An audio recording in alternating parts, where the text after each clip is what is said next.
day viewers, you welcome to this edition of the news on Equinoxe Television, live from our headquarters in Cameroon's economic capital, Douala. I am Bable Jonathan. In our top stories in this edition of the news, the national chairman of the Social Democratic Front, John Frundi, says it is time to put an end to the war in the northwest and southwest regions of the country. He thinks that the both parties involved in the war must give in to peace, must give way for reconstruction of destroyed villages of the two Anglophone regions of the country. He was speaking to the Inside on Equinoxe Television after a long while of absence in public view over the weekend from Georgia in the United States of America. And also in this newscast, we'll talk about the impact of the Anglophone crisis and the coronavirus on back to school.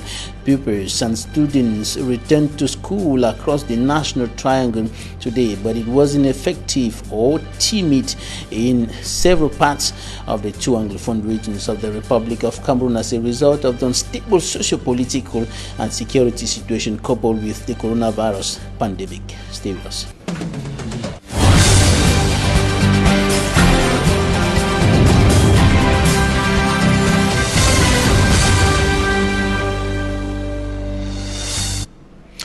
The national chairman of the Social Democratic Front (SDF) political party, John Frundi, is calling for an end to the 4-year-long conflict in the northwest and southwest regions of the Republic of Cameroon. John Frundi, speaking to the Inside on Equinoxe Television from Georgia in the United States of America yesterday, said both parties involved in the war must give in. They must give way to peace and reconstruction in the two Anglophone regions of the country. And he also indicated that the government must take its responsibility to restore peace and normalcy in the crisis-hit regions. Take a listen to John Frundi. There's no war without an end.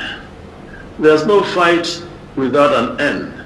And when people fight and they sit down to talk, it's not because one part has won.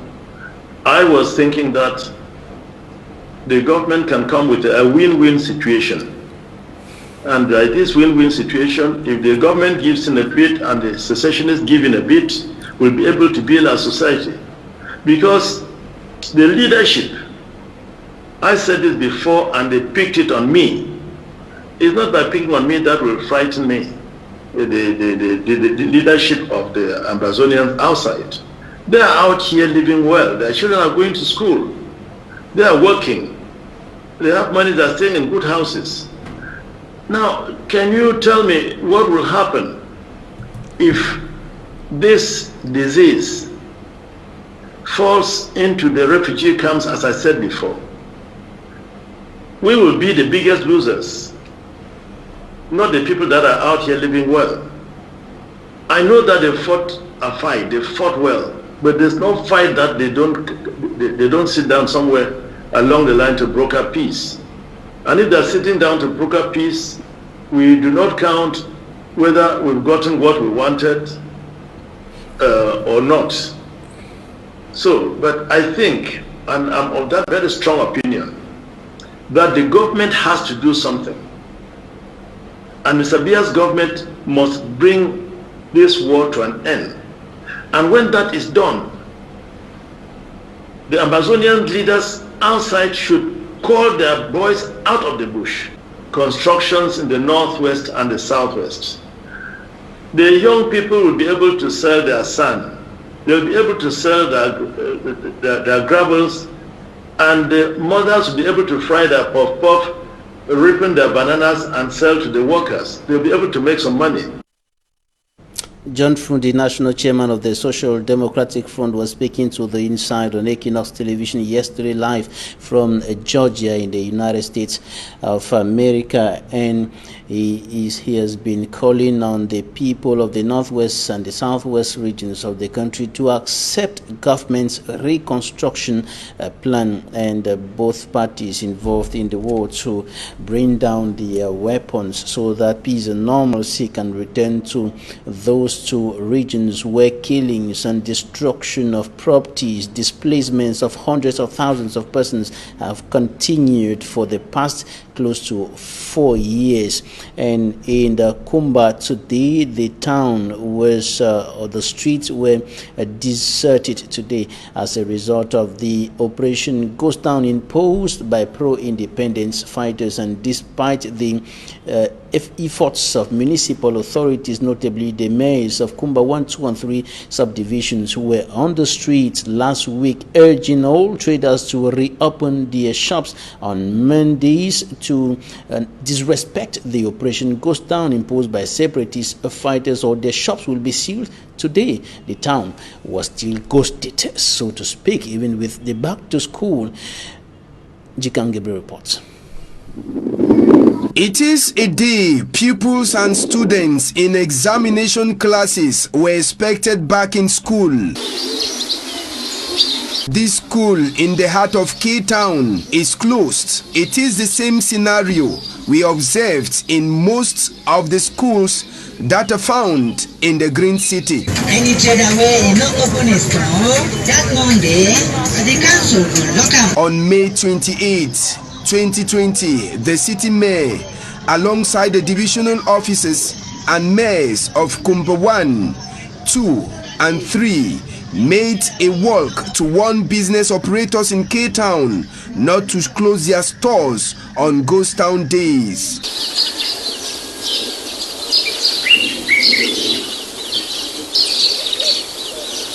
It is Monday in Kumba, and the ghost town is respected by its inhabitants. The Kumba main market gate is open. No traders or buyers within or around the market as it used to be on normal days. Several traders shut their stores because of the fear of the unknown.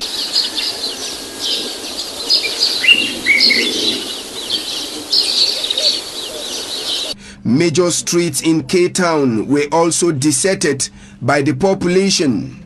No commercial motorcycle, taxis or private cars were seen plying the road. At the time of this report, as promised by the authorities of Kumba 1, 2, and 3 to seal the business places that respected Ghost Town call, we toured the market and no seal was placed on any store. None of the administrative authorities was also seen in the streets. One person, a commercial bike rider, was reported to have been killed by alleged separatist fighters for disrespecting the Ghost Town call and trying to walk. Government Bilingual High School Kusala served as the battlefield between the military and the separatist fighters who were engaged in a bitter gun battle. Operation Ghost Town has been enforced by pro-independence fighters in the two Anglophone regions of the country for close to 4 years today, as they battle to restore the statehood of the former Southern Cameroon's territory, which has today become the northwest and the southwest regions of the country. And the Anglophone crisis, coupled with the coronavirus pandemic, adversely affected school resumption today across Anglophone Cameroon. In some parts of the two Anglophone regions, schools have not opened their doors for close to 4 years today, and where the schools were functioning today was a timid turnout, a timid school resumption because of the crisis and the coronavirus pandemic. The fear of contracting the virus is still keeping some of the pupils and students in their homes. And Derek Jato now files in details on school resumption today in the Indian Division Southwest region of Cameroon. This is the pace of school resumption in Mundimba, the divisional headquarters of Indian Division. I want to say before the day of today, under the supervisions of the various sub-divisional officers, all the campuses of all the schools in Indian divisions were kept clean. Earlier, Forwan Lawrence, the senior divisional officer of the said division, started his day here, reminding these students and pupils about the realities of the deadly COVID-19 pandemic and how the government is determined to accompany them through these challenging times. Necessary measures have been taken to ensure that no contamination ever. I have not come empty-handed. I have come with 100 protective face masks to be handed to you. Mr. Delegates, before the end of tomorrow, let me get the names of all the teachers who have not yet answered present to this call by the head of state. Not only the name, their names are the Amadiki number. Thank you very much. Drawing conclusion from reports gathered from all the subdivisions that made up Indian division, feedback of this day one of school resumption per the senior divisional officer for Indian division is positive. All the examination classes in Mondamba subdivision this morning, plus echo comments reaching me from the other subdivisions, I can now ascertain that all examination classes are fully kicked off in Indian division. And these ready-to-learn students and pupils have also answered present, but will they be efficiently sustained in a division with very limited healthcare services? That is another question for another day. But for now, authorities in Indian division are happy that schools have resumed in the entire division this Monday, June 1, 2020. Authorities in Anglophone Cameroon and in other parts of the country doing everything possible to ensure that students and pupils in examination classes are back to school and that they complete the current academic year despite the Anglophone crisis in Anglophone Cameroon and the coronavirus pandemic across the national territory. In the town of Bamenda, some pupils and students effectively returned to school today despite the operation goes down and the unstable and uncertain socio-political and security climate reigning there. But our correspondent, Stella, visited some schools and says that turnout or school resumption was quite timid. Her report. Day one of school resumption in Bamenda, headquarters of the Northwest region. This reporter is returning from the government bilingual high school downtown in Bamenda 2, where at 9 a.m. no administrative staff or students were seen on campus. Everywhere was locked. Security guards on campus prevented the Equinoxe television team from getting images on grounds that no school administrator is present to authorize us. At the government bilingual high school Bamenda, a Form 5 student answered present. The school's principal, Madam Estella Awuru, in the company of other staff, cleaned the campus and numbered the benches while respecting the social distancing guidelines of one student per bench. Yes, so 24, you go to the next class, you have the next 24. Actually, we have like 34 classes that we're going to put into use. From 5 we have this campus. All of this is for Oxford students and the terminal students. Then the other campus A is for Form 5, Troisième. The streets are deserted. It is Monday, a ghost town day. Observers say it could be a reason for today's low turnout at schools on day one of resumption, but school administrators are optimistic. They say they are preparing to welcome more students in the days ahead and are taking measures to keep them safe on campus. To this effect, tap buckets have been placed on the campus of Government Bilingual High School Bamenda, while at the Progressive Comprehensive School, taps with running water and soap have been constructed outside the campus and tap buckets within the school. Students and pupils effectively return to school hitch-free in Anglophone parts of the country despite the looming fear of the coronavirus pandemic. The pupils and the students were in their classrooms today in the schools in Cameroon's economic capital, Douala. The lessons started effectively with teachings on the coronavirus pandemic given to some of the pupils and the students to get them acquainted with the situation on ground as far as the coronavirus pandemic is concerned. Immaculate Fogo reports on back to school in the Douala 4 subdivision. Thermoflashes, soap, and mobile buckets filled with water are some of the items any person getting on campuses in the Douala 4 subdivision will have to use. The normal euphoria that used to be felt on day one of school resumption is missing as students could be seen wearing face masks and respecting the social distancing rule. Before any teacher kickstarts lectures on the subject matter, COVID-19 preventive measures are explained to the students. You know that corona is out there, so but we are resuming trusting the measures that have been put in place. I'm happy all of you this morning are having your face mask. Friends, you're not supposed to be found 10 of you or 20 of you in a big group alone before you remove the mask. And I want to emphasize on this. We are serious. This is about our lives. You wash your hands constantly. The governor of the Lithra region, Samuel Juduneva Dubois, during his tour in some of the schools in the Douala 4 subdivision, engaged the students on a question and answer session on the coronavirus pandemic. Within myself and my friends to protest against what? Coronavirus. Yes. Please, can you tell me what kind of symptom you can detect to say that we are in case of corona? The symptoms. Yeah? Cough, yes? Malaria. And you can complete? Yes.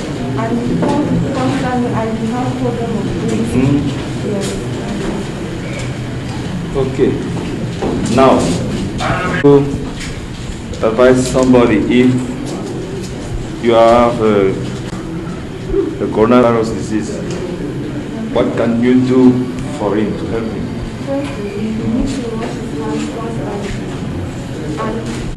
Though some schools carried out online classes, teachers of these establishments say they plan using this period to embark on practical lessons. While the school lockdowns were effective, most of our students were taking online classes right from the 18th.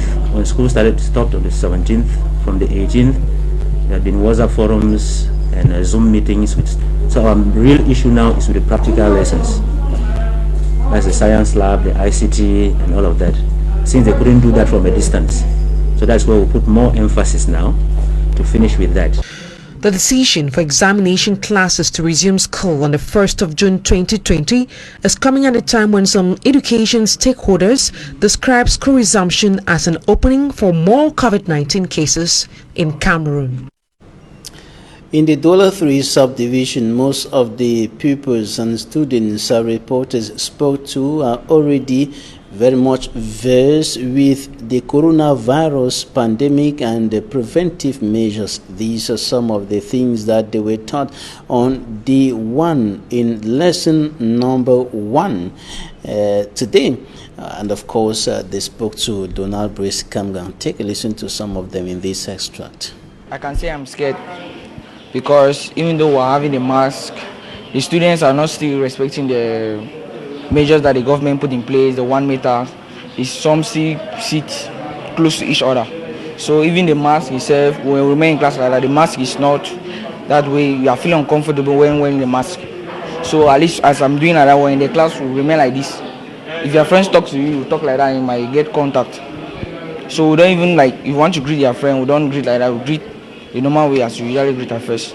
It's really frustrating us because, for instance, the mask, when you wear the mask, you are not breathing very well. You are not able to breathe. It's like, it's hot. So you need to remove, drag, you put like this so you can breathe fresh air.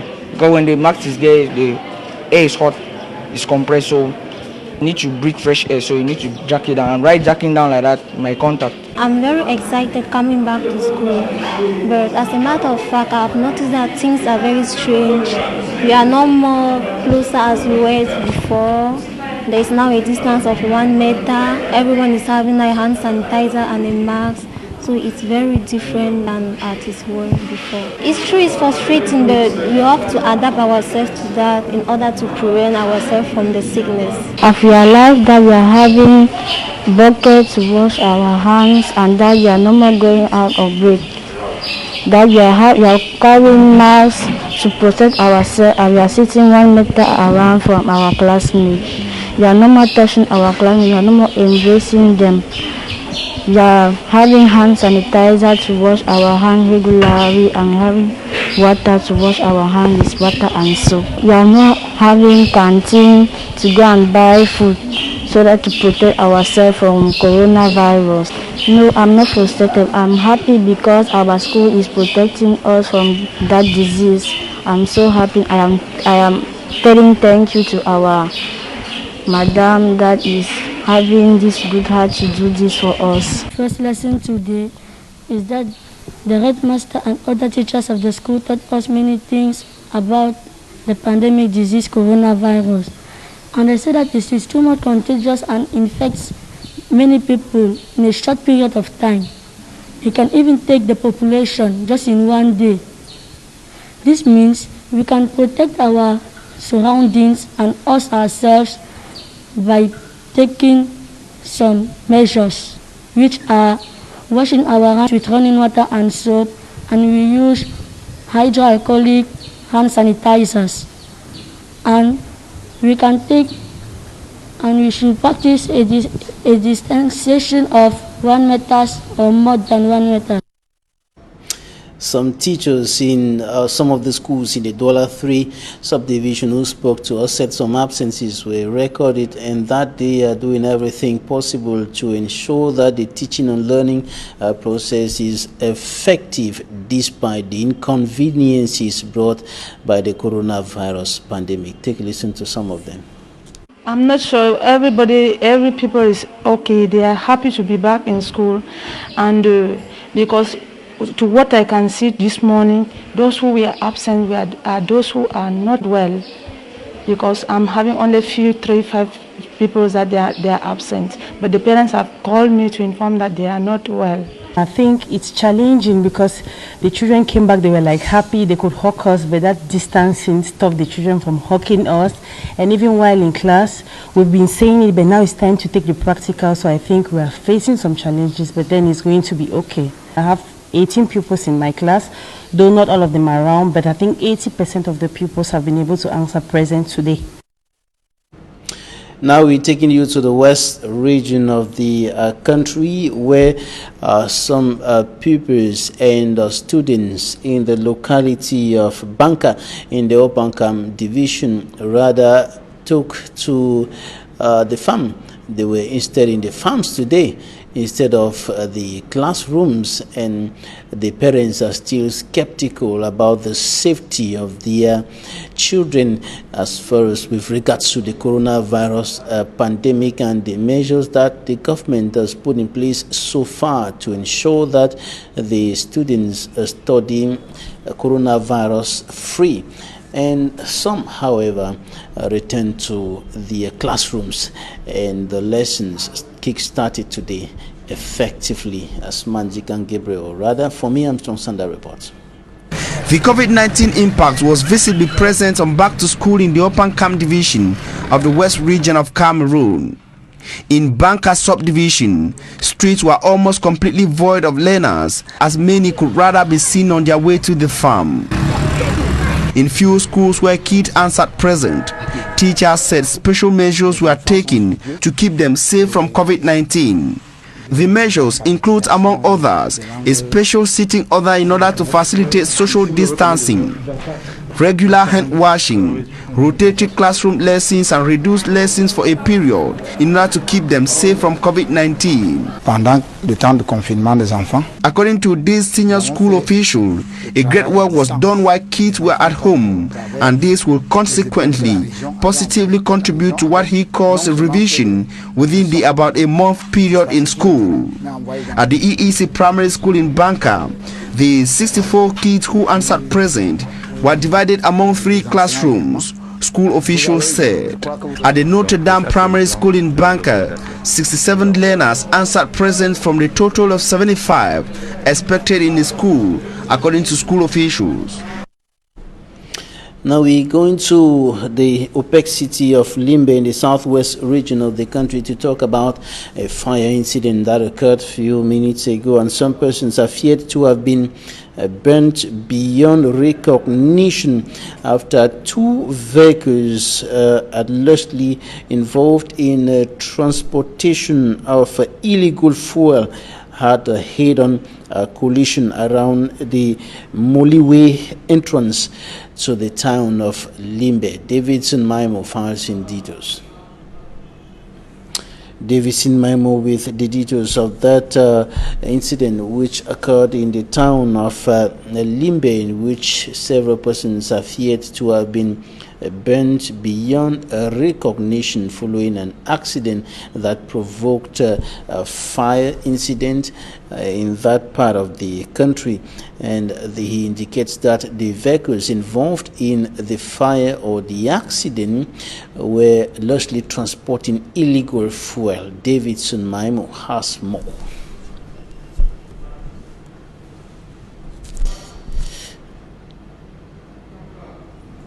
All right, we will not be having that report in this newscast. We'll be coming back to it in a subsequent news editions. Now to the United States of America, where protests or violence flows across the country as anger spreads over the death of a black man in police custody, and there are now curfews in several cities, including the capital. 46-year-old George Floyd was allegedly killed by a police officer.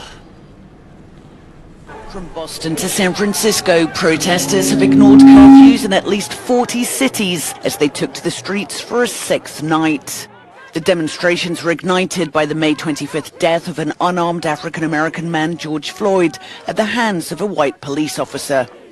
Once again, the protests reached the White House, where chants could be heard from around 1,000 demonstrators just across the street in Lafayette Park, as they faced police in riot gear behind barricades.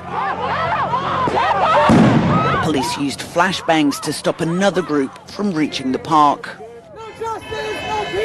Across the nation, demonstrators called for an end to police violence, but many also joined officers in pleading for an end to the fires, vandalism and looting.